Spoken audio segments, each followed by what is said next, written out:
How did a country left in ruins become one of the richest nations on Earth? Silent streets, shattered buildings.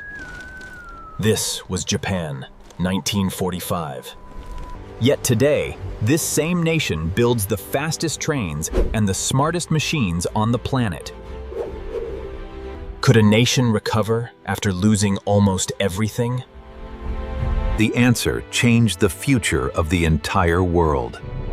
August 1945. Japan surrendered, and a nation of 70 million people faced a future no one could imagine. For the first time, ordinary citizens heard the emperor's own voice, announcing the surrender over the radio.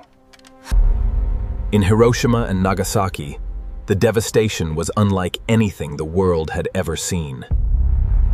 Tokyo, Osaka, Nagoya, entire cities had been reduced to ash by relentless firebombing. The economy was collapsing. Prices soared overnight as the currency lost nearly all of its value. Food was scarce.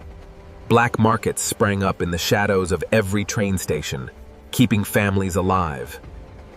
The factories that once powered an empire now stood silent, their machines twisted and broken. Millions were left homeless overnight, sheltering in makeshift huts built from scavenged wood and scrap metal. Millions of soldiers returned home from the front, only to find no work waiting for them. Workers won the right to organize for the first time, and labor unions began to reshape the workplace. In 1947, a new constitution reshaped the nation, renouncing war and placing power in the hands of the people. The great industrial empires that had fueled the war machine were broken apart, piece by piece. A new school system opened classrooms to every child, planting the seeds of the workforce that would rebuild the nation. Vast farmland, once owned by a few wealthy landlords, was redistributed to millions of tenant farmers.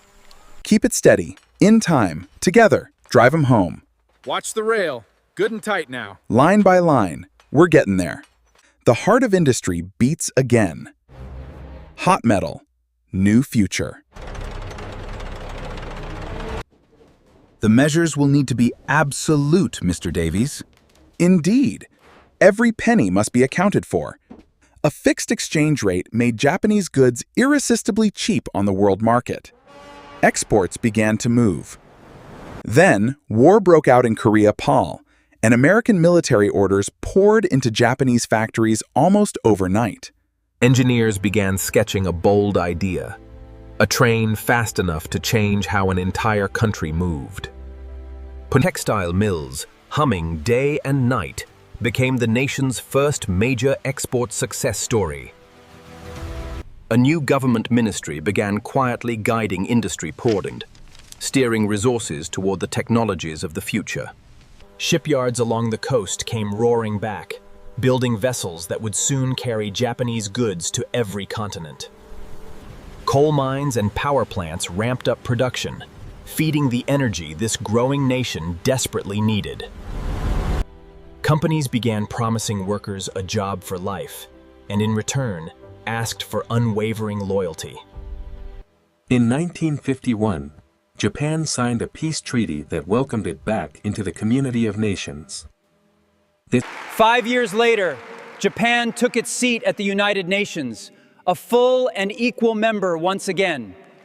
Families saved every yen they could, and that quiet discipline became the fuel for the nation's industrial engine. Technical schools multiplied across the country, training a generation of engineers who would soon reshape the world. Mechanized farming pushed crop yields higher than ever, finally putting the shadow of famine behind them. New roads and rebuilt ports connected every corner of the country, opening the arteries of commerce. From the ashes of the old conglomerates rose new business networks, tightly bound and fiercely competitive. In small garages and workshops, unknown inventors tinkered with ideas that would one day become global giants. By the end of the 1950s, the economy had not just recovered, It had already surpassed everything Japan had before the war. A small loom manufacturer named Toyota shifted its focus entirely parcels and began building automobiles. The Corolla rolled off the line, an affordable, reliable car that would soon conquer roads around the world. What happened next stunned the world. Economists gave it a name: the Japanese economic miracle. Two young engineers founded a company called Sony, and their transistor radio changed how the world listened. Soon, Sony televisions and personal stereos were transforming living rooms in every corner of the globe. The Honda's motorcycles began winning races across Europe, proving that Japanese engineering could beat the world's best. Along the coastline, Japanese shipyards grew so productive that Japan became the largest shipbuilder on Earth. Panasonic brought electricity into every home quickly: washing machines, refrigerators, and radios, one appliance at a time. Steel poured from Japanese furnaces at record volumes, feeding factories and shipping out to markets across the world. This batch is clear for shipping. Ensure the next one is logged on the main chart. Yes, understood. By implementing the new ISO 9001 procedures, we can directly impact this defect rate right here on the chart.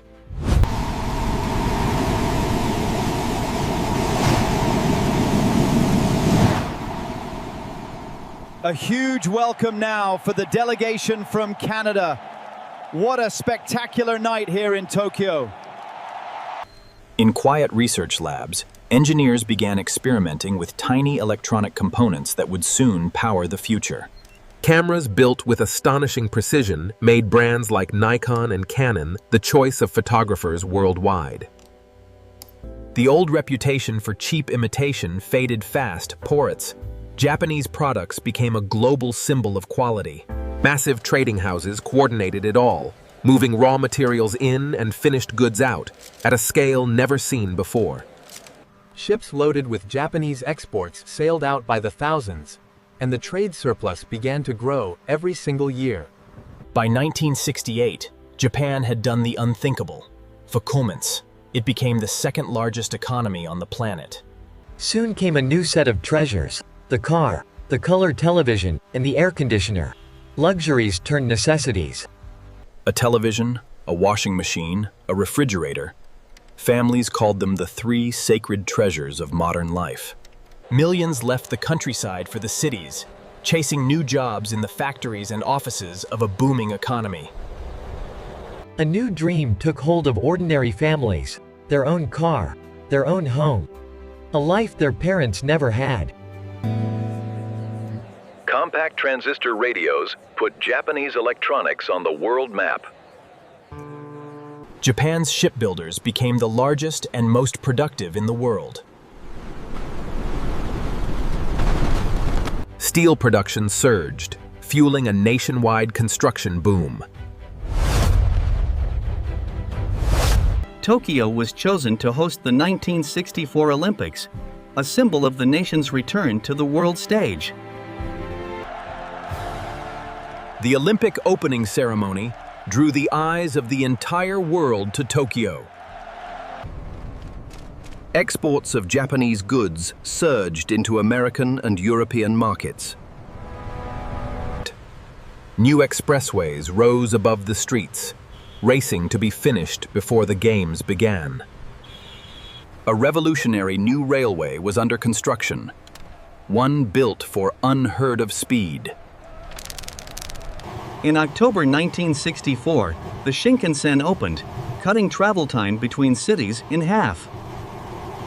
Families brought home their very first television sets, gathering around the glow each evening. Trading houses expanded Japan's reach into every major economy on Earth. Lifetime employment gave workers new security permos and new loyalty to the companies they served. Cooperation between workers and management replaced the strikes of earlier years. A national obsession with quality control transformed what Made in Japan meant. Suburbs expanded rapidly as new rail lines carried workers into the city each day. Steel and shipbuilding output reached historic peaks.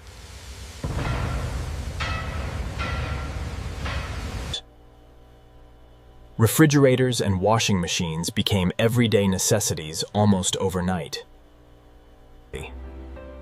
A growing middle class bought cars, air conditioners, and color televisions of their own. In 1970, Osaka hosted a World Expo, showcasing Japan's astonishing technological leap.